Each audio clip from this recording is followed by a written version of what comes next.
Forex Market Review for February 19. Greetings. In foreign exchange markets, capital flows go further.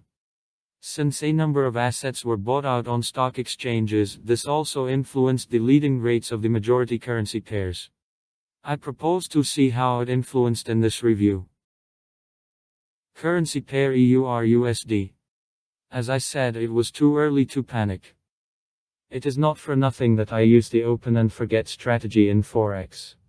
I like to speculate with an emphasis on the expected value, so that in the end trading will turn out to be profitable in the long run, and therefore it is foolish to try to control every trade. The price has recovered to the previous price levels and the main goal is to reach the green target, which I marked on the chart. Our entry was at a bullish engulfing candle near the trend channel and now we just need to wait for the result without panic. The price will move in waves and that's okay. In this case, do not panic.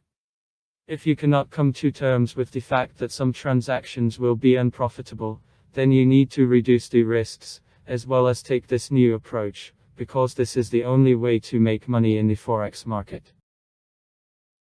USD/CHF currency pair. I spoke about this earlier, but it is still worth recalling that Switzerland was recently accused of currency manipulation.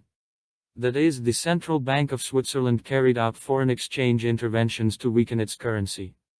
The Swiss franc is a good currency if you want to avoid inflation.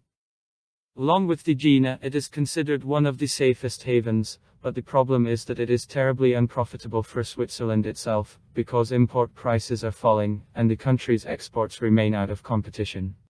The stronger the national currency, the less profitable the country's exports. A small fact from the economy. Therefore, we will soon be looking for entry points for the weakening of the franc.